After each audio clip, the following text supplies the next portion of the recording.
মাঝখানে 1 সপ্তাহ বিরতি, ঈদের কারণে বিরতিটা ছিল। বিরতির পর আবার আপনাদের প্রিয় মুখ জনাব আনিস আলমগীর আমাদের সঙ্গে শুক্রবারের আয়োজনে আমার আমন্ত্রণে হাজির হয়েছেন। জনাব আনিস আলমগীর, আপনাকে অনেক ধন্যবাদ, আপনি সময় করতে পেরেছেন বলে। জনাব আনিস আলমগীর, আমরা কয়েকটা জিনিস খেয়াল করলাম যে গত একদিন আগে, দুদিন আগে নারায়ণগঞ্জের সিটি কর্পোরেশনের সাবেক মেয়র, 3বারের মেয়র, 2বারের পৌরসভার চেয়ারম্যান সেলিনা হায়াৎ আইভী, তিনি জেল থেকে মুক্তি পেয়েছেন। 12টা মামলা ছিল, জামিন পেয়েছেন। এই সবই এক ধরনের খবর, কিন্তু তার সঙ্গে যে জিনিসটা আপনাকে আমি একটু বলতে চাই, এটা হলো উনি সাংবাদিকদেরকে এই যে ওনার মুক্তি পাওয়া নিয়ে, সশরীরে মুক্তি পাওয়া নিয়ে বিচার বিভাগের কাছে কৃতজ্ঞতা জানিয়েছেন এবং সরকারকে ধন্যবাদ দিয়েছেন। একজন রাজনৈতিক নেতা জামিন পেয়েছেন, জামিন পেয়ে মুক্ত হয়েছেন, কিন্তু সরকারকে ধন্যবাদ দিলেন। এটা নিয়ে অনেক রকম আলোচনা হচ্ছে, এক একজন এক এক কথা বলতেছে। আপনি এই ওনার মুক্তি পাওয়াটাকে কিভাবে দেখছেন এবং এই সরকারকে ধন্যবাদ দেওয়ার ব্যাপারটাকে আপনি কিভাবে মূল্যায়ন করছেন? আমি মুক্তি পাওয়াটা খুবই আনন্দজনক একটা সংবাদ মনে করব। এটা ন্যায়ের সঙ্গে সম্পৃক্ত একটা বিষয়, কারণ অন্যায়ভাবে তাকে কারারুদ্ধ করে রাখা হয়েছিল। আপনি যদি জানেন যে 2024 সালের যে গণ অভ্যুত্থান হলো, তার প্রায় বছরখানিক পরে 25শে মে তাকে আটক করা হয়েছিল। তার হিসাব করলে আপনি 13 মাস উনি জেলে ছিলেন এবং তার বিরুদ্ধে 12টা মামলা ছিল, একটা দুইটা না। এবং 12টা মামলায় তিনি ফাইট করে নিয়েছেন, আদালত থেকে, সর্বোচ্চ আদালত থেকে আহ জামিন নিয়েছেন। তো এই জামিনের পরে তো তার মুক্তি হতেই পারে। এখন আপনি যে প্রশ্নটা করলেন, সরকারকে কেন শুভেচ্ছা ধন্যবাদ জানাবে, এই বিষয়টা তো আমার ক্ষেত্রে হয়েছিল। আমিও তো সরকারকে ধন্যবাদ জানিয়েছিলাম যখন কারামুক্তি পেয়েছিলাম। আমরা জানি যে কেন সরকারকে ধন্যবাদ জানাতে হয়। কারণ ধন্যবাদ এই জন্যই জানাতে হয় যে সরকারের ইচ্ছা ছাড়া কেউ বের হতে পারবে না, আদালত যতটাই আপনাকে মুক্তি দিক। উনাকে তো 12টায় দিয়েছিল, আমাকে 2টাতে দিয়েছিল, অনেকে আছে 13টা 14টাও আছে অনেকের। এবং অনেকের আবার একটা মামলাতেও রয়ে গেছে এখনো পর্যন্ত, সেটা দিচ্ছে না। যে দিলে কি লাভ, কারণ সরকার থেকে যদি কোনো আহ আশার বাণী না থাকে, তো একটার পর একটা মামলায় টানতে হবে। মনে করেন আপনার 2টা মামলা আছে, আপনি জামিন হয়ে গেছে, আমি জানি এরকম আমার সাথে কথা হয়েছে, ইভেন আজকেও কথা হয়েছে যে 2টা মামলা জামিন হয়ে গেছে, এখনো জামিন নামা জমা দিচ্ছে না। কেন জমা দিচ্ছে না? কারণ সরকার যে মুক্তি দিবে তার কোনো নিশ্চয়তা নেই। এটা আরেকটা মামলা দেবে, আরেকটা মামলা মানে সেটা লোয়ার কোর্ট, হাইকোর্ট করে আবার কয় লাখ টাকা শেষ। তো এইভাবে মানুষ নিঃশেষ হয়ে যাচ্ছে। তো সেক্ষেত্রে আইভি রহমান তো ভালো করে জানেন যে, আইভি রহমান না, সেলিনা হায়াত আইভি খুব ভালো করে জানেন যে ওনার এই মুক্তির পেছনে সরকারের হাত ছিল, সরকারের সহানুভূতি ছিল। তো সহানুভূতির প্রেক্ষিতে উনি মুক্তি পেয়েছেন এবং এটা স্বাভাবিক একটা প্রক্রিয়া। সরকারকে ধন্যবাদ জানানো, এটাতে আমি দোষের কিছু দেখি না। এটা তো অন্যায় কিছু হয়নি, কারণ উনার মতো তো আরো অনেকে এখনো পড়ে আছে জেলে। যেমন আমি মুক্তি পেয়েছি, আমার মতো অনেকে পড়েছিল জেলে। তো তার মানে তাদের কি অধিকার নাই? তাদেরও তো অধিকার আছে। তো যখন এদের, যখন এই জিনিসটা দেখে একটা আমার একটা রুমমেট এখনো জেলে আছে, আমি বাইরে আছি, এই যে আত্মতৃপ্তি, এই তৃপ্তিটা যেমন উনি অনুভব করছে, তেমনি তাদের জন্য উনার সহানুভূতিও লাগে। সেই জন্যই আইবি একই সঙ্গে বলেছে যে আমার যে সরকার মানে ব্যক্তিগত প্রতিক্রিয়া যেটা বলছিল যে বিচার বিভাগ এবং বর্তমান সরকারের প্রতি আমি কৃতজ্ঞ, একই সঙ্গে আশা প্রকাশ করছি যে মানবিক এবং একটা অন্তর্ভুক্তিমূলক সরকার গঠিত হবে, যেটা সবাইকে ধারণ করবে এবং কারাগারে থাকা অন্য নিরীহ নারীদের প্রতিও সহানুভূতি দেখানোর জন্য সরকারকে তিনি আহ্বান জানিয়েছিলেন। দেখেন, উনি উনি অন্য নারীরা দিয়েছিল, ওতে ফিলিংসটা ওনার রয়ে গেছে। আমি যেমন বলছি যে আমার রুমমেট গুলো আমার দীর্ঘদিন যাতে ছিল, আমি জানি তারা অন্যায় ভাবে ওখানে আছে। আমি দুইজনের নাম বলতেই পারি, একজন মশিউর, একজন সায়েন্স ল্যাবরেটরির কর্মকর্তা, আরেকজন ছিল সরকারের একটা ইয়েতে, এটা কি বলে, ডিবির একজন কর্মকর্তা, শাহেন শাহ। দীর্ঘদিন থেকে একই সঙ্গে ছিলাম, জানি তারা নিরপরাধ এবং একের পর এক মামলা দিয়ে তাদেরকে গ্রেপ্তার করে রেখে দিয়েছে। তো সেটাই ফিলিংসটা আর কি। এটা, এবং আপনি যদি আবার যদি খেয়াল করে থাকেন যে ওনাকে কারামুক্তি দিয়ে তো একেবারে শেষ না। আমি জানি আপনি প্রশ্ন করবেন যে উনি রাজনীতিতে যাওয়া বা এখন পরিস্থিতি কি, সরকারকে ধন্যবাদ জানানো মানে কি সরকারি দলে যোগ দিয়ে দিচ্ছে কিনা। দেখেন, উনি যে রাজনৈতিক দল করেন সেটা তো এখন কার্যক্রম নিষিদ্ধ। তো কার্যক্রম নিষিদ্ধ অবস্থায় উনি কি করবেন? উনি কি রাস্তায় গিয়ে এখন ভাইবা মানে ইয়ে দেবেন, এটা কি বলে, আহ্বান জানাবেন, আসো রাস্তায় আসি আমরা আন্দোলন করি? সেরকম পরিস্থিতি তো তৈরি হয় না এবং এটা সম্ভব না। ওনার উপর কড়া নজরদারি রেখেছে, আমি যতটুকু গোয়েন্দা তথ্যগুলো সরকার বা মিডিয়াতে যতটুকু আসছে। মানে কারামুক্তির পর তিনি নারায়ণগঞ্জের দেওভোগে নিজ বাসভবনে, যেটাকে চুনকা কুঠির বলে, অবস্থান করছেন, এবং নারায়ণগঞ্জের জেলা পুলিশ তার সার্বিক নিরাপত্তা এবং তিনি যাতে নিষিদ্ধ ঘোষিত সংগঠনের কোন রাজনৈতিক কর্মকাণ্ড বা দলীয় পুনর্গঠনের মানে চেষ্টা না করেন তা নিশ্চিত করতে তার বাসার চার পাশে কড়া নজরদারি রেখেছে এবং সিসিটিভি ক্যামেরা স্থাপন করেছে। তো সাদা পোশাকের পুলিশও ওই এলাকায় মোতায়েন রয়েছে। তাহলে আপনি বুঝেন যে উনি কি করতে পারেন। আর উনি তার উনি মানে থাকবেন। বলতে চাচ্ছেন যে এক জেলখানার থেকে আরেক জেলখানায় গেলেন। না ভাই, এটা জেলখানা বলবো না, এটা অনেক মুক্তির। যারা জেল থেকে বের হয় তারা জানে যে চার দেয়ালের মাঝখানে বন্দি থাকা আর মানুষের মধ্যে প্রিয়জনদের সাথে কথা বলার সুযোগ পাওয়া কমপ্লিট ভিন্ন। রাজনীতি তো দিন শেষ হয়ে যাচ্ছে না, রাজনীতি সময় সাপেক্ষ একটা ব্যাপার। বর্তমানে একটা সরকার এসেছে, তা আরেকটা সরকার আসবে, এবং আওয়ামী লীগ যে নিষিদ্ধ করে রেখেছে, যে সমস্ত বোকারা ভেবেছে যে আওয়ামী লীগ সারা জীবন নিষিদ্ধ থাকবে এবং তারা নিষিদ্ধ কিভাবে করা যায়। আমি আজকে দেখছিলাম আরেকজনে বলতেছিল আইবি হচ্ছে ভালো আওয়ামী লীগের আর খারাপ আওয়ামী লীগের হচ্ছে শামীম ওসমান। তো শামীম ওসমানের ব্যাপারে আমরা শুধু বলছি, আইবির ব্যাপারে কেন বলছি না? আইবি যেন ক্ষমতায় না আসতে পারে, আইবি যাতে কিছু না করতে হবে, সেই ব্যাপারেও আমাদের সজাগ দৃষ্টি রাখতে হবে। তো সজাগ দৃষ্টি রাখেন, কিন্তু সময় তো পাল্টে দে না। আমরা তো এই যে তারেক রহমান আজকে বাংলাদেশে এসে প্রধানমন্ত্রী হলেন, এটাও কি তার নেতা কর্মীরা স্বপ্নে রাখে নাই যে একদিন আমাদের নেতা ফিরে আসবে, হবে? তেমনি আওয়ামী লীগের নেতা কর্মীরাও সেরকম ধারণা রাখেন যে শেখ হাসিনা একদিন ফেরত আসবে, দেশে আসবেন। আইবি রহমানের মতো নেত্রীরা, সাবের হোসেন চৌধুরীর মতো নেতা যারা আছেন বা অন্য যারা আছেন, তারা হাল ধরবেন। তো সবার তো আশা আছে, কিন্তু সবকিছুর আমি জন্য আজকে সময় দরকার। আরেকটা বিষয় আপনাকে বলি। আরেকটা বিষয় আমি খেয়াল করলাম যে বিশেষ করে আপনার জামাত এনসিপির কোন কোন নেতার মধ্যে আমি একটা বিষয় খেয়াল করলাম, সেটা হলো তারা এখনই ভাবতে শুরু করেছে এবং বলা বলিও করছে যে আইবুর রহমানকে মুক্তি দেওয়া হয়েছে যে ওখানে নারায়ণগঞ্জে উনি যাতে আবার মেয়র ইলেকশন করতে পারেন, এবং তারা বলতে চাচ্ছেন যে আইবুর রহমানের মেয়র ইলেকশন যাতে না করতে দেওয়া যায়, এরকম নাকি অনেক তথ্য প্রমাণ তাদের কাছে আছে। উনি নাকি নাকি কেন? সেটা তো চেষ্টা তারা করবেই।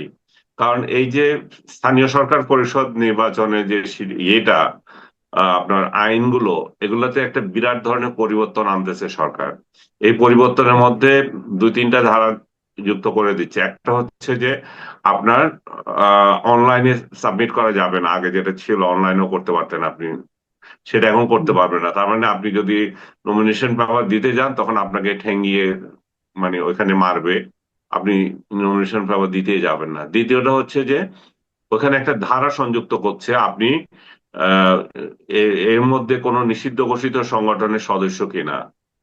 তো এবং যদি বলেন যে না আমি সদস্য না, তাহলে আবার আপনার বিরুদ্ধে আবার ইয়ে দেবে, যে কোন সালে আপনি ছিলেন সেই ডকুমেন্ট দিয়ে আপনার এটা বাতিল করে দেবে। তার মানে হচ্ছে যে তৃণমূল পর্যায়ে যারা রাজনীতির সঙ্গে যুক্ত ছিলেন, সাধারণ সদস্য, সেগুলো তারাও সেন্ট্রালের যারা নেতা নেত্রীদের ইয়ের জন্য, অপরাধের জন্য, তারা নিরপরাধ হলেও এখানে অপরাধী হিসেবে চিহ্নিত হবেন, তারা ইলেকশন করতে পারবেন না। আমি জানি না এই ধরনের ইলেকশন কতটা সুফল বয়ে আনবে সরকারের জন্য। এবং এই যদি এই ধরনের ডিসিশনে যায় আওয়ামী লীগ, তখন তাদের ভোটকে কি করবে, তারা আবার রাগ করে জামাতকে দিয়ে দেবে কিনা, বা তারা যদি যেতেই না পারে কি ধরনের ভোট করবে, সব স্ট্র্যাটেজির উপর নির্ভর করছে। এবং আমি আমি আরো বিস্মিত যে যারা এই ধরনের আইনগুলো করছে, আমরা তো দেখেছি অতীতে সিইসি সহ যারা ওইখানে ছিল তাদের কি পরিণতি হয়েছে। কিভাবে জুতার মালা দিয়েছে পাবলিক, পাবলিক না আমি বলবো যে যার বিপক্ষ শক্তি যে আক্রোশ দেখিয়েছে, যে ইনারা যারা এই সমস্ত আইন প্রয়োগ করবেন, তিনারা রাস্তায় খুব স্বাভাবিকভাবে হাঁটতে পারবেন দিন পরিবর্তন হয়ে গেলে, সেটাও তো আমি বিশ্বাস করি না। এবং আমি তো আরো বিশ্বাস করি যে শুধু উনাদের উপর ছাড়বে না, ওনাদের আওলাদদের উপরে যাবে, কারণ রাজনীতি এখন ওইদিকেই যাচ্ছে। এবং আচ্ছা, আরেকটা এই যে বিষয় হচ্ছে এইটা যে ওনারা এই ধরনের আইন করে বিএনপি কে বিতর্কিত করতেছে কিনা, বিএনপি কে মানে রাজনৈতিক ভাবে পঙ্গু করে দিচ্ছে কিনা সেটাও দেখতে হবে। কারণ স্থানীয় সরকার নির্বাচন আপনি যদি দলীয় প্রতীকে না করেন, তাহলে একটা সুযোগ দেন, যে সেই সুযোগটা হচ্ছে আওয়ামী লীগ যেটাকে নষ্ট করে দিয়ে গেছিল। দলীয় প্রতীকে নির্বাচন করার মাধ্যমে তাদের চেলাচুলা যেগুলো ছিল, চেলা চামুন্ডা, অত্যন্ত তৃতীয় শ্রেণীর এবং অত্যন্ত আহ, মানে কি বলবো এগুলা, মানে সমাজে যেগুলাকে নিকৃষ্ট হিসাবে চিহ্নিত হয়, ওই সমস্ত লোকগুলা দলীয় নমিনেশন দিয়ে ইলেকশন করেছে। তিনি আর কেউ ইলেকশন করতে পারে নাই। কিন্তু এই সমাজে আমরা কি দেখেছি, মেম্বার চেয়ারম্যান যারা অতীতে হয়েছে, তাদের একটা গৌরবময় অধ্যায় ছিল, তাদের ফ্যামিলি ব্যাকগ্রাউন্ড ছিল। তো সমাজে তারা উচ্চ বংশীয় লোকজন ছিল, তারা তাদের কথা শুনতো এরকম লোকজন ছিল, সমাজে গ্রহণযোগ্য ব্যক্তি ছিল, স্কুল বা অন্যান্য প্রতিষ্ঠানের সঙ্গে যুক্ত ছিল, টিচার যুক্ত ছিল, মোট কথা হচ্ছে সমাজের সম্মানিত ব্যক্তি ছিল। তো এই সম্মানিত ব্যক্তিগুলোকে মানুষ সম্মিলিতভাবে ভোট দিত, সে কোন দল করে সেটা বিষয় না। তো বিএনপি কিন্তু এবার এই একটা সুযোগ মানে তারা অর্জন করতে পারতো, দাও ইলেকশন, সেখানে সমাজে গণ্যমান্য ব্যক্তিরা উঠে আসুক, যার জনপ্রিয়তা আছে, সে কোন দল করে সেটা না। দলীয় মার্কায় নির্বাচন না হলে কিন্তু এটা একটা বিরাট সুযোগ ছিল যে বিএনপি একটা মানে সমাজ পরিবর্তনের। আমি জানি না সেটা হবে কিনা, এবং যদি না হয়ে থাকে সেটা বিএনপি যেমন দায়ী, তেমনি ইলেকশন কমিশনও দায়ী থাকবে। আচ্ছা, একটা জিনিস আপনি বললেন যে এই যে স্থানীয় সরকারে নানা ধরনের নিয়ম কানুন চেঞ্জ হচ্ছে এবং কখনো নিষিদ্ধ দলের কোনো সদস্য ছিল কিনা তারা নির্বাচন অযোগ্য ঘোষণার যে একটা ব্যবস্থা হচ্ছে, এটা যদি হতে থাকে, এর মধ্যে আমরা দেখলাম যে আপনি দেখেছেন নিশ্চয়ই যে গোপালগঞ্জে প্রায় 1200 আওয়ামী লীগের নেতা কর্মী তারা কিন্তু মানে আপনার ফুলের তোরা আপনার বিএনপি এমপির কাছে দিয়ে হাতে তুলে দিয়ে তারা বিএনপিতে যোগদান করছে। তো তারা কি কেবল ভোটার হওয়ার জন্য যোগদান করলো না কেন? জানি না, আপনি আপনি যদি মনে করেন ইলেকশন করার সুযোগের জন্য হয়, তাহলে এটা স্ট্র্যাটেজি হতে পারে যে তারা যাতে ইলেকশন করতে পারে। কিন্তু তাদের বিরুদ্ধে তো আবার এই অভিযোগ আনতে পারে যে আইন করে রেখেছে, তুমি কোনো নিষিদ্ধ দলের সদস্য কিনা অতীতে ছিলা, তাহলে সেটা এবং দেখাতে পারে।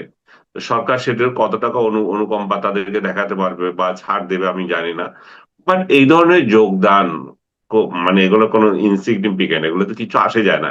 কারণ সরকার পরিবর্তন হলে কিছু তেলবাজ ধান্দাবাজ আর একটা দলে, ওই সরকারের দলে যাবে, তো এখন আরো নেচে নেচে যাবে, নিচে নিচে খাইতে যাবে, তাতে কিছু আসে যায় না। আপনি যখন পতনের আগে এরশাদ বা খালেদা জিয়া বা শেখ হাসিনা, তারা যদি একটা জনসভা করেছে, সেই সমস্ত জায়গাগুলো থেকে তাদের লোকের অভাব পড়েছিল?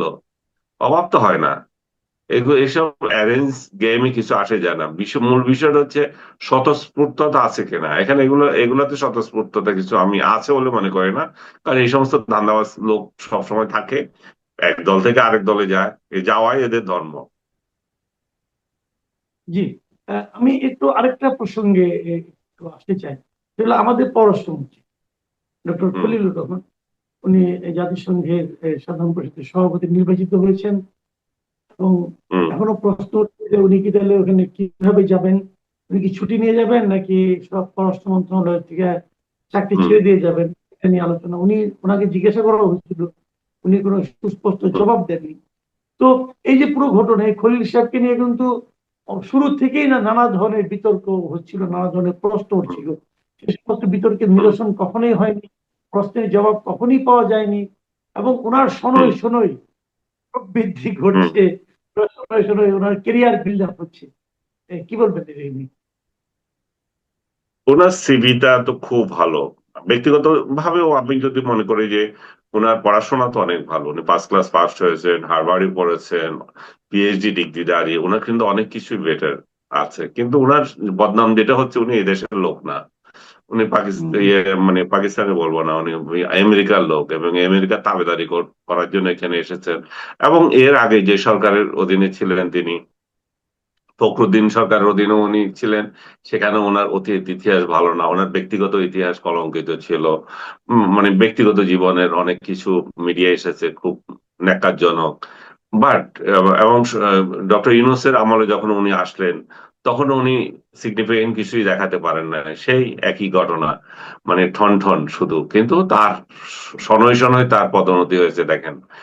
উনি রোহিঙ্গা বিষয়ক উপদেষ্টা হয়ে গেছিলেন, এই যে বিশেষ কি জানি পরামর্শদাতা। তারপরে উনি হয়ে গেলেন আহ বাংলাদেশের আহ প্রতিরক্ষা উপদেষ্টা, যেটা ব্যাপক নিরাপত্তা। পদোন্নতি। নিরাপত্তা উপদেষ্টা, প্রতিরক্ষা নিরাপত্তা। তো না, প্রতিরক্ষা উনি উনি ওইখানে ছিলেন, প্রতিরক্ষা তার অধীনেই ছিল। তো সবকিছু মিলিয়ে মানে এমন একটা অবস্থা হয়েছে তার। এবং পররাষ্ট্র মন্ত্রণালয়ের উনি অলিখিত হত্যাকর্তা বা ওখানে ছড়ি ঘুরাতে পারতেন। এবং এই সব দিক থেকে চিন্তা করলে তার জন্য তো এটা একটা বিরাট অর্জন। বাংলাদেশের জন্য কি অর্জন সেটা নিয়েও কথা হতে পারে, অবশ্যই আন্তর্জাতিক অঙ্গনে বাংলাদেশের জন্য একটা একটা বড় খবর। এর আগে প্রায় 40 বছর আগে হুমায়ুন রশিদ চৌধুরী ছিলেন, এরপরে উনি আসলেন। বাংলাদেশ আহ আহ বাংলাদেশের নাম বাইরে যাওয়ার ক্ষেত্রে, ইন্টারন্যাশনালি আলোচিত হওয়ার ক্ষেত্রে তো অবশ্যই আছে।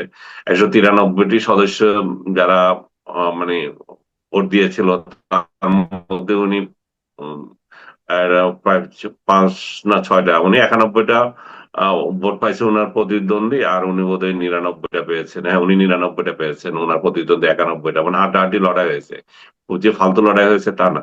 এবং এই অঞ্চলের জন্য নির্ধারিত ছিল এবারের পথটা, উনি সেই সুযোগটা নিয়েছেন। এবং মানে 2 তারিখে ইলেকশন হয়েছে, এবং আগামী সেপ্টেম্বরে গিয়ে উনি এই দায়িত্ব পাবেন। তো সেপ্টেম্বরে যাওয়ার আগে এখন যে প্রেসিডেন্ট আছেন, জার্মানি পররাষ্ট্রমন্ত্রী সাবেক, উনি এই দায়িত্ব পালন করবেন। তার মানে আপনি ধরে নেন যে আহ জুন, জুলাই, অগাস্ট, সেপ্টেম্বরে গিয়ে আবার 3 মাস তো উনি আসেনি।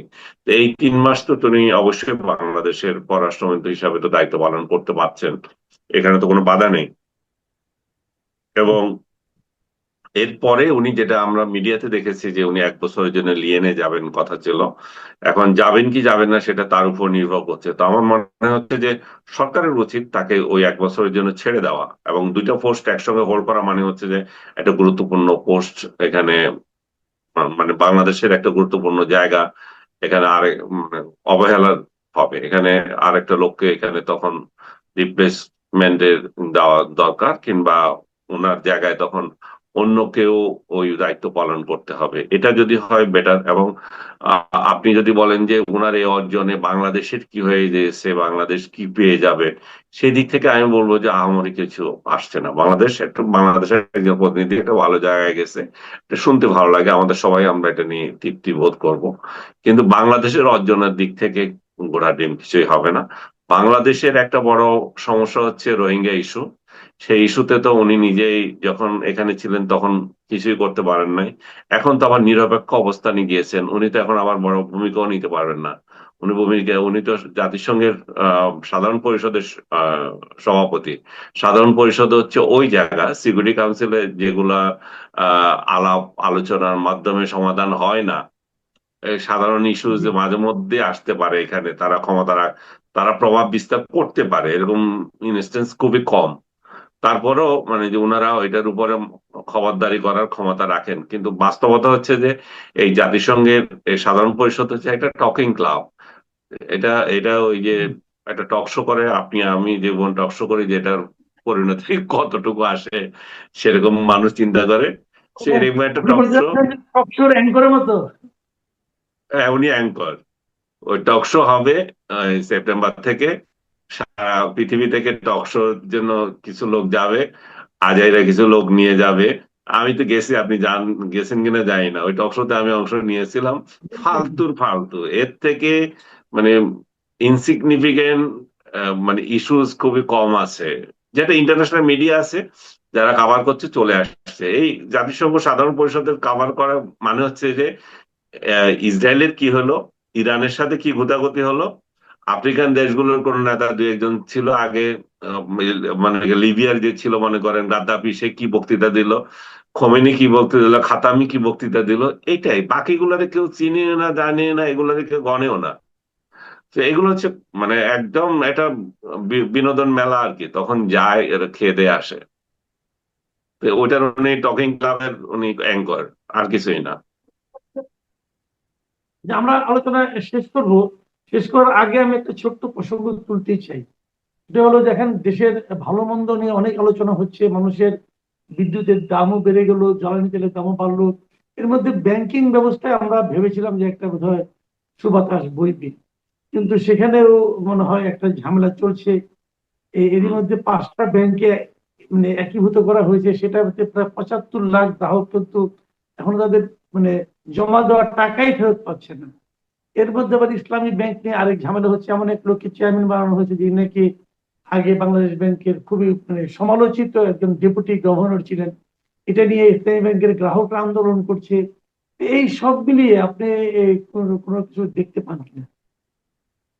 আমি প্রথম যে বিষয়টা বললাম যে সম্মিলিত ইসলামী ব্যাংকে যেটা হলো, এই গ্রাহকদের সঙ্গে সরকারের বিমাতা সুলভ আচরণ করার কোনো মানে নাই। তারা অনেক আশা ভরসা করে আপনার এখানে টাকা রেখেছে, আপনি টাকাটা তো ফেরত দেন না, এবং তাদের তাদের যে আয় সেখান থেকে আপনি কেটে রাখতে চান কোন কারণে, কোন যুক্তিতে?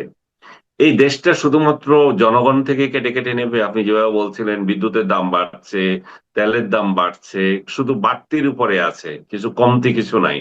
বাজারে আগুন লেগে আছে, কিন্তু কারো গায়ে লাগে না, মনে হচ্ছে যে না এটা সবই তো ঠিক আছে। যা বাড়াই সেটাতে তো কোনো প্রতিবাদ তো হয় না। আপনি এনবিআর একটা রেখেছেন, দুদিন পরে আবার সেখানে আসবে, বড় বড় ট্যাক্স আসবে। তো যারা ট্যাক্স দিচ্ছে তারা ট্যাক্স দিয়ে কি পাচ্ছে সেটা আছে? পৃথিবীর উন্নত দেশগুলোতে আমি যে ট্যাক্স দিই, আমার একটা নিশ্চয়তা থাকে আমার এত 60 বছর বা 65 বছরের পরে আমি তার সরকার থেকে কিছু পাবো। এখানে কি? এখানে ধরে ধরে শুধু আপনার থেকে নেবে। যে টাকা আপনি ট্যাক্স দিলেন, সে টাকা আবার ব্যাংকে, আপনি আপনি যে জায়গা থেকে পেলেন উচ্ছে কেটে নিল, ব্যাংকে জমা দিবেন, ব্যাংকে কেটে নিচ্ছে। মানে আপনি ওই টাকা খরচ করতে যাবেন, পান সিগারেট কিনতে যাবেন, সেখানে কেটে নিচ্ছে। মানে আপনার 1 টাকাকে 3 বার 4 বার কাটতেছে। এই একই গরুরে, নতুন কিছু নাই। মানে সরকার, আমি জানি না, এত বিশেষজ্ঞ বিশেষজ্ঞ সরকারের মধ্যে অর্থনীতি বিশেষজ্ঞ বড় বড় পণ্ডিত গুলো নিয়েছে, এবং এরা সরকার আয়ের উৎসটা কিভাবে বেটার হতে পারে এবং জনকল্যাণমুখী হতে পারে, মানুষ নিজেই যাতে ট্যাক্স দিতে উদ্বুদ্ধ হয়, যে পরবর্তী ইনসেনটিভের আশায়, সেরকম কোনো চিন্তা করছে না। খালি এক গোষ্ঠী খাচ্ছে আর সরকারি কর্মকর্তাদের বেতন বাড়তেছে। এই যে যে লোকগুলোর কথা বলছি, সম্মিলিত ব্যাংক, সরকারের অবিলম্বে উচিত তাদের এই সমাধান করে দেওয়া। ইসলামী ব্যাংক পরে, এটা এটা আগে সমাধান করা উচিত। এসে 5টা ব্যাংকের সাথে হাজার হাজার লোক জড়িত হচ্ছে, তারা 2 দিন পর পরে রাস্তায় নামে, এবং তারা আমাকেও ব্যক্তিগতভাবে অনুরোধ করেছে যে আমি যাতে তাদের সাথে সংহতি প্রকাশ করি। আমি যে ভাই, সংহতি আমি প্রকাশ করছি, 100 বার করছি, কিন্তু হয়তো রাস্তায় যেতে পারবো না আপনাদের সঙ্গে, এবং অর্থনীতির অত জটিল মারপ্যাচ আমি বুঝিও না তেমন। কিন্তু এটুকু তো বুঝি আপনার ন্যায্য হক সেটা দেবে। আপনাকে এত পার্সেন্ট সুদ দেওয়ার কথা ছিল, লভ্যাংশ দেওয়ার কথা ছিল, সেটা কেন কেটে নেবে? এবং আপনার টাকাটা আপনার ইচ্ছে মতো আপনি তুলতে পারবেন না কেন? এই যে প্রতিবন্ধকতা গুলো আছে, এগুলো দূর করা উচিত। ইসলামী ব্যাংকের ব্যাপারে ভেরি আনফরচুনেট, বাংলাদেশের একটা ব্যাংক ব্যাংকের হবে, সেটা একটা দলের ব্যাংক কি করে হয়ে যায়? তাহলে আওয়ামী লীগের ব্যাংক, বিএনপির ব্যাংক, সব এবার ব্যাংক খুঁজবে। ইসলাম ব্যাংকে যে কোনো যে কোনো ইস্যুস আমি ও, এটাতে নাক গলাতে চাই, যে কারণ বাংলাদেশের একটা প্রতিষ্ঠিত ব্যাংক, সেটা নষ্ট হয়ে যাক সেটা চাই না। কিন্তু সেটার জন্য যখনই আবার দাবি দাবায় রাস্তায় নামে, সব দেখি জামাতের লোকজন, তারাই আবার এটার জন্য এ করে, জামাত লোক পাঠায়। তো গ্রাহকরা কিছু করুক। জামাত যতদিন তাদের বড় ধরনের ইন্টারেস্ট এই ইসলামী ব্যাংক থেকে প্রদর্শন করবে না, ইসলামী ব্যাংকে তাদের পকেট সংগঠন মনে করবে না, ওইখানে তাদের ইসলামী ব্যাংকের লোকদের থেকে টাকা নিয়ে তাদের সংগঠনের এটা কি বলে হাদিয়া, কোষাগার উন্নত করবে না, ততদিন পর্যন্ত ইসলামী ব্যাংক ব্যাংকের এই হাওলাত চলতে এই এই এই অবস্থা চলতেই থাকবে। আমি মনে করি যে সরকার নয়, শুধু সরকার যেমন এখানে নিরপেক্ষ ভূমিকা পালন করবে, জামাতুল ইসলামীও ইসলামী ব্যাংক নিয়ে নিরপেক্ষ ভূমিকা পালন করা উচিত। তাদের লোকদেরকে চাকরি দেওয়ার স্থায়ী ঠিকানা হয়ে যাবে, আর তাদের অন্য লোকগুলোকে হাজার হাজার মানে সরকার পরিবর্তনের পর আমি জানি না সংখ্যাটা কত, কমপক্ষে 4-5 হাজার ছেলেকে চাকরিচ্যুত করা হয়েছে। কারণ এবং এই চাকরিচ্যুত করে সেখানে ইসলামী ব্যাংকের মানে ইসলামী ব্যাংক তার জামাত ইসলামের লোকদের প্রতিস্থাপিত করেছে। এগুলো তো খুবই অন্যায়। এই অন্যায়গুলো তো বরদাস্ত করা যায় না। সরকার যেমন উচিত এই ব্যাংকটাকে রক্ষা করা, তেমনি ইসলামী ব্যাংক ইসলামী ইসলামী জামাত ইসলামের লোকদেরও উচিত এটা রাহু মুক্ত হওয়া এদের থেকে। জি, অনেক ধন্যবাদ, অনেক ধন্যবাদ জনাব আনিস সালাম। আপনাদের দর্শকের কথা অনুষ্ঠানে স্বাগত জানাচ্ছি। আপনারা নিশ্চয়ই খেয়াল করেছেন আজকে চতুর্থ দিন যে টানা আমরা দর্শকের কথা প্রচার করতে পারলাম। এটা কতদিন পারবো জানি না, কারণ আমি স্বীকার করে নিচ্ছি ব্যক্তিগতভাবে আমি একটু অলস প্রকৃতির লোক, সব দিন হয়তো সম্ভব হবে না।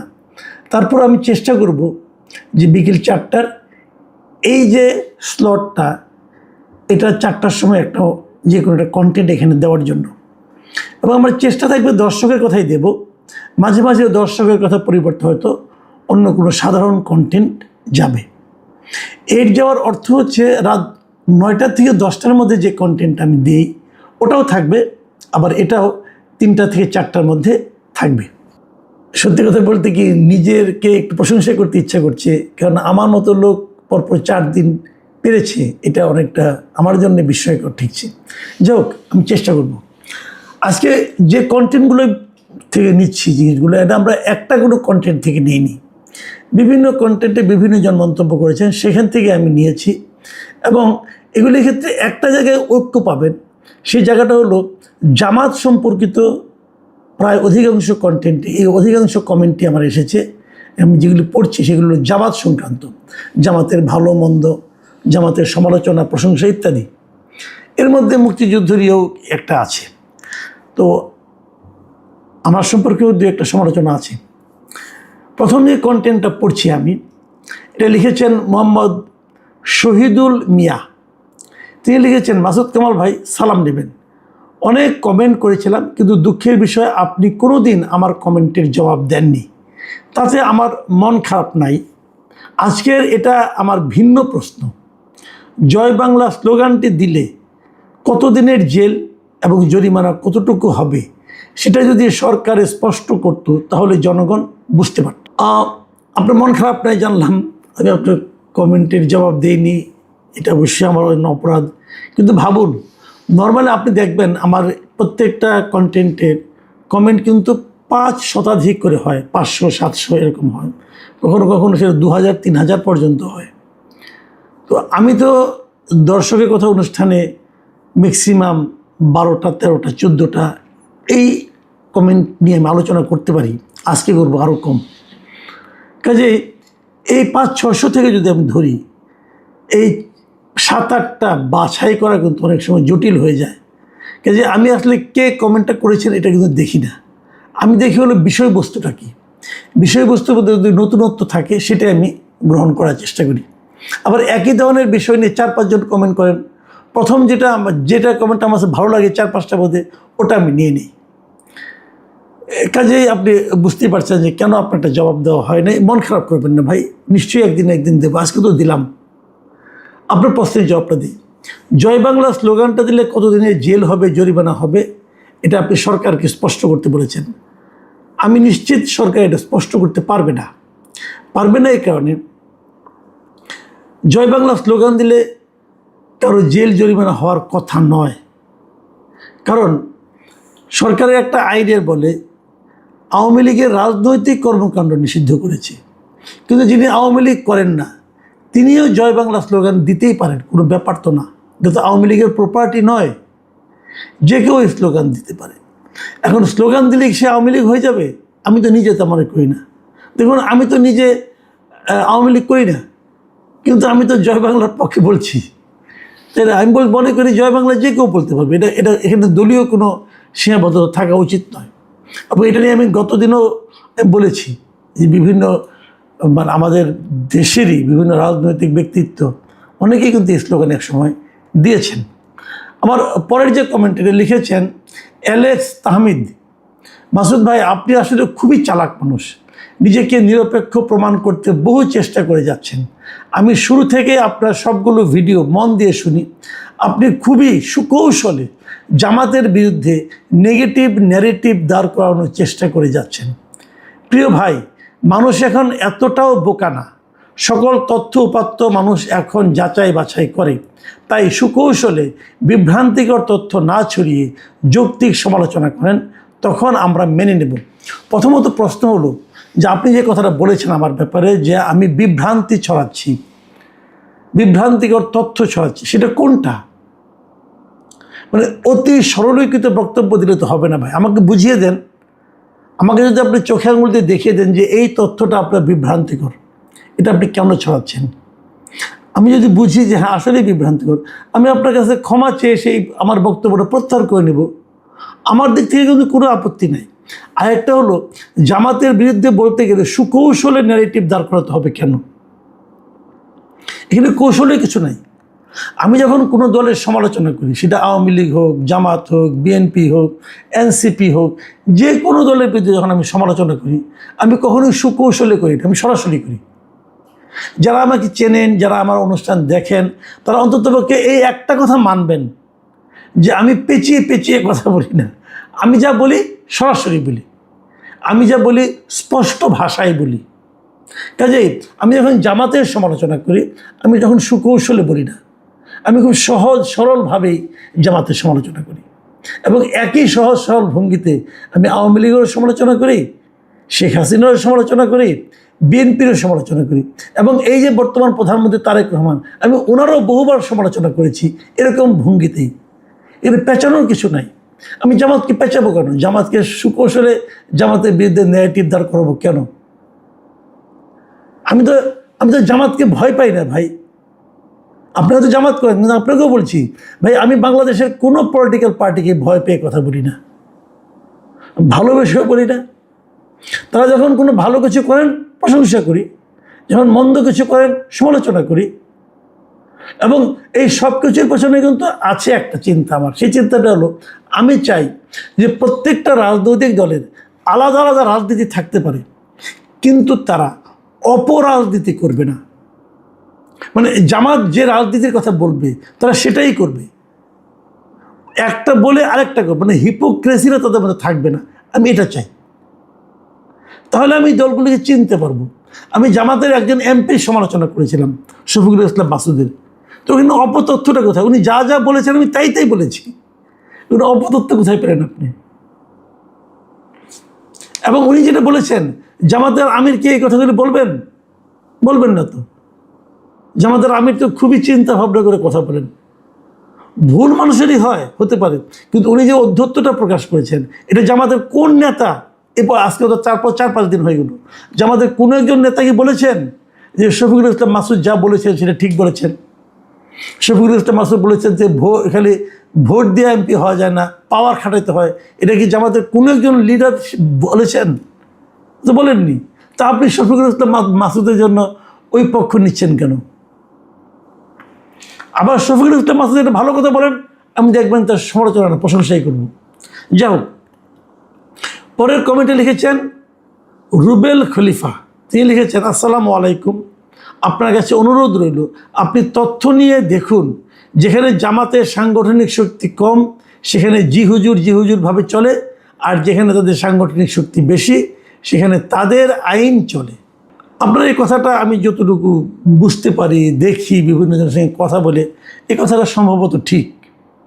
বিভিন্ন শিক্ষা প্রতিষ্ঠানে দেখেন না কেন, যেখানে জামাত দুর্বল সেখানে জামাত খুব চুপচাপ থাকে, ভদ্রভাবে থাকে, আর যেখানে জামাত সবল সেখানে আমাদের আমলেও দেখেছি, চট্টগ্রাম ইউনিভার্সিটিতে, রাজশাহী ইউনিভার্সিটিতে জামাত কিন্তু প্রচুর সন্ত্রাসী কর্মকাণ্ড করেছে। মানে শিবির জামাত একই, শিবির করেছে, কিন্তু এই তারা সবল হলে রক্ষাটে আর দুর্বল হলে সালাম দেয়।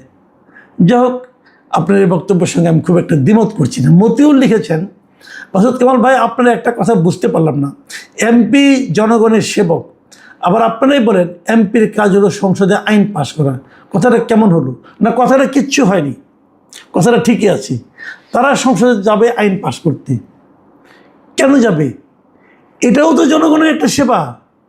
তারা যে আইনটা করবে এটা জনগণের সেবার জন্যই তো করবে। কাজেই সেবক যখন আইন প্রণেতা হয়, এতে কোনো বিরোধ তৈরি হয় না। সেবক আইন প্রণেতা হতে পারে, আবার আইন প্রণেতাও সেবক হতে পারে। কিন্তু এমপি বলেন, মন্ত্রী বলেন, এরা সবাই জনগণের সেবক। কারণ এটা তো গণপ্রজাতন্ত্রী বাংলাদেশ, মানে জনপ্রজাতন্ত্রী বলেন, গণপ্রজাতন্ত্রী, এটা আবার আরেকটা বিতর্ক আছে যে আমি যদি জনপ্রজাতন্ত্রী করি, তারপরে জনগণের শাসন কিন্তু এখানে চলছে, এবং জনগণের শাসনটাই ওই এমপিদের মাধ্যমে চলছে। এবং এই এমপি মন্ত্রী তারা সবাই জনগণের কাছে এই বলে ভোট চেয়েছে যে আমাদেরকে সেবা করার সুযোগ দিন। তো সেবা করার সুযোগ তারা চেয়েছে, মানে তারা নিজেরাই সেবক হতে জনগণের কাছে হাতে পায়ে ধরেছে। এটাই হলো রিয়েল বাস্তবতা। বেলায়েত লিখেছেন, জামাত ক্ষমতায় আসলে আওয়ামী লীগ বিএনপির থেকে দুর্নীতি কম হবে গ্যারান্টি। যদি আওয়ামী লীগ বিএনপি থেকে বেশি দুর্নীতি হয়, আকিকা করে দিয়ে নাম পাল্টে দিব। এই দেশে দুর্নীতিবাজ ও তৈলবাজের দেখা বাকি নেই। জেনজি বাহিনীর স্টুডেন্ট ও সফট ফ্যামিলি ভোটার ব্যাংক বিশাল রয়েছে জামাতের, যদিও জামাত ক্ষমতা প্রয়োগ বুঝে না বা স্থানীয় শক্তি কম। ধন্যবাদ। যাই হোক, উনি অনেক কথাই বলেছেন, কিন্তু একটা কথা নিয়ে আলোচনা করি। জামাতে যদি ক্ষমতায় যায়, তাহলে আওয়ামী লীগ বিএনপির চেয়ে যে দুর্নীতি কম হবে, এটা মিস্টার বেলায়েত আপনি গ্যারান্টি দিচ্ছেন। আপনার গ্যারান্টির সঙ্গে আমি দ্বিমত পোষণ করব না। আমারও যেন কেন মনে হয়, আমারও যেন সবাই ভাবেন আমি জামাতের সমালোচনা করি, কিন্তু তা না, আমি নিজেও বলছি, আমারও যেন কেন মনে হয় যে অর্থনৈতিক দুর্নীতি জামাতের মাধ্যমে কম হবে। কারণ জামাতের দুজন এমপি ছিল বিএনপি আমলে, তাদের বিরুদ্ধে কিন্তু দুর্নীতির অভিযোগ পাওয়া যায় না। অন্য অভিযোগ পাওয়া গেছে, কিন্তু অর্থনৈতিক দুর্নীতির অভিযোগ খুব একটা কিন্তু আমি শুনিনি। এবং এইবার জামাত অনেকগুলি সংসদ সদস্য হয়েছে, এমপি হয়েছে অনেকগুলো। এইবার বরং আমরা বিবেচনা করতে পারবো যে এই যে তাদের 69টা এমপি আছে, এই এলাকাগুলি কেমন চলছে, এগুলো আমরা দেখতে পারবো। তো সেটা হয়তো 1-1.5 বছর পর আমরা টের পাবো যে আপনাদের এই দাবিটা কতটা সঠিক, কতটা সঠিক নয়। এই মন্তব্যটা করেছেন জায়েদ প্রো। তিনি লিখেছেন, কাল আমার কমেন্টগুলো পড়বেন কিনা জানি না, কিন্তু একটা কথা বলি ভাই, আপনার সবাই জামাত বা এনসিপিকে যেভাবে ধরেন, কিন্তু বিএনপির অপকর্মগুলো এইভাবে ধরেন না। যদি তাদের মতো ধরতেন সবাই মিলে, তাহলে আওয়ামী লীগ ও বিএনপি সোজা হয়ে থাকতো। ভাই, আপনাদের ওই সুশীল শ্রেণীদের সমান দৃষ্টির বিষয়টার উপর আমল করার আহ্বান করবেন বলে আমি আশাবাদী। ভাই, কমেন্ট পড়ার পর বলবেন যে আমি তো সরকারি দলের বিরুদ্ধে কথা বলি। ভাই, এই উত্তরটা থেকে আরও ভালো উত্তর আপনি দিতে পারবেন বলে আমি আশাবাদী। ভাই, সরকারি দলটোল আমি বলি না। আমার কথাটা হচ্ছে, যে দলের, প্রতিটা দল কিন্তু অনেক ঘটনা ঘটায়, অনেক কাজ করে, দলের নেতারা অনেক কথা বলে, তো সবগুলি নিয়ে তো কথা বলা যায় না। যেমন আমি একদিন একটা বিষয় নিয়ে কথা বলবো। এখন ধরেন আজকে বিদ্যুতের দাম নিয়ে কথা বলছি, এখন এটা নিয়ে বলার পর আপনি যদি বলেন আমি হাম নিয়ে কথা বললাম না কেন, হামে তো সরকার ব্যর্থ হয়েছে হাম নিয়ন্ত্রণে। কথা কিন্তু ঠিক, হয়তো হাম নিয়ে আমি তার 4-5 দিন আগে একটা অনুষ্ঠান করেছি, হয়তো ওটা আপনি দেখেন নাই। আমি তো সব বিষয় টাচ করতে পারবো না। কাজে আমি যে কোনো একটা বিষয়কে নিয়ে কথা বলি, এখন সেই বিষয়টি নিয়ে কথা বলতে গেলে যার যার সমস্যা আমি ওখানে দেখি, সেই সমালোচনা করি। এবং সেই সমালোচনা করতে গেলে সে বিএনপি না আওয়ামী লীগ না জামাত না এনসিপি, আমি ভাই এটাকে আলাদা করে দেখি না। আপনারা আমার এই কথাগুলো মিলিয়ে নেবেন। আর আপনি সরকারি দলের বিরুদ্ধে কথা বলি, আমি সরকারি দলের বিরুদ্ধেই সবচেয়ে বেশি কথা বলি। এটার কারণ হলো যে আমাদের মতো দেশের সরকাররা সাধারণ মানুষের যে চাহিদা, এটা প্রায় মেটাতে পারে না। কিন্তু সাধারণ মানুষের পক্ষে তো কথা বলতে হবে, সে কথাগুলি বলি কেন? সরকারের কুৎসা করার জন্য না, আমি বলি এই কারণে যে যেন সেই সমালোচনা থেকে সরকার নিজেকে শুধরে নেওয়ার একটা সুযোগ পায়। আমি শেষ মন্তব্যটা পড়ছি। এটা লিখেছেন সুজন শুভ। কামাল ভাই কেমন আছেন? কি এক অদ্ভুত দেশে বাস করি। একজন 9 বারের সংসদ সদস্য এবং বাংলাদেশ স্বাধীন হওয়ার পিছনে যার অবদান অপরিসীম, তার জানাজা হয়নি জাতীয় সংসদে, অথচ ওসমান হাদির জানাজা হয়েছে সংসদের দক্ষিণ প্লাজায়। বলেন তো এই হাদির বাংলাদেশ নির্মাণে কী অবদান আছে? আমরা দেখেছি সাদেক হোসেন খোকার জানাজা অনুষ্ঠিত হয়েছে সংসদ ভবনে, আর তাতে এই তোফায়েল আহমেদ সহ অনেক রাজনীতিবিদ জানাজায় অংশ নিয়েছে। রাষ্ট্রকে তিনি যা দিয়েছেন, রাষ্ট্র তাকে কি দিয়েছে? কিছুই না। ওসমান হাদির কবর দেওয়া হয়েছে আমাদের জাতীয় কবি নজরুল ইসলামের পাশে, তখন কেউ প্রতিবাদ করেনি, কিন্তু একসময় এ নিয়ে কথা হবে, আরও অনেক কিছু হবে। আশা করি এই কমেন্টটা পরের পর্বে পড়বেন। ভালো থাকবেন ভাই। ভাই আপনার এই শেষ কথাটা আমি কিন্তু একমত। ওই যে আপনি বললেন না, একসময় এ নিয়ে কথা হবে এবং আরও অনেক কিছু হবে, আমি নিজেও তা মনে করি। একসময় এগুলো নিয়ে কথা হবে। এই যে আপনি পুরো বক্তব্যটা, এই বক্তব্যতে আমি একটা কথা আপনাদের এখানে জাস্ট শেয়ার করতে চাই যে কেন এমনটি হচ্ছে। এটা হচ্ছে হুজুগের কারণে। আমরা বোধ করি হুজুগে চলি। ওসমান হাদিকে নিয়ে তখন একটা হুজুগ তৈরি হয়েছিল, আবার তোফায়েল আহমেদকে নিয়ে এবার একটা বিপরীত ধরনের হুজুগ তৈরি করার চেষ্টা করা হয়েছিল, এবং এই চেষ্টা কিন্তু ভোলা পর্যন্ত গিয়েছিল। ভোলাতেও আমরা কাউকে কাউকে দেখেছিলাম যে তারা দাবি করেছিল যে ওই জায়গায় তোফায়েল আহমেদের জানাজা তারা হতে দেবে না, কিন্তু যখন নাকি হাজার হাজার মানুষের স্রোত চলে এলো, তখন ওই কয়েকজন যা নাকি প্রতিবাদী কণ্ঠস্বর জানাজা হতে না দেওয়ার প্রতিবাদ যারা করেছিল, তারা কিন্তু খড়কুটোর মতো ভেসে গেছে, ঠিকই জানাজা হয়েছে। কাজেই এই জানাজা নিয়ে যে রাজনীতি, এই রাজনীতিটা না করাই ভালো। কারণ আজকে আপনি যে রাজনীতিটা করবেন, কাল পরশু অথবা তারপরের দিন অথবা তারপরের বছর আপনি সুদে আসলে সেটা ফেরত পাবেন। আওয়ামী লীগ যে অন্যায়গুলি করেছিল, সুদে আসলে এখন তারা সেগুলো ফেরত পাচ্ছে। কোনোটাই লাভজনক নয়। প্রিয় দর্শক, আজ পর্যন্ত।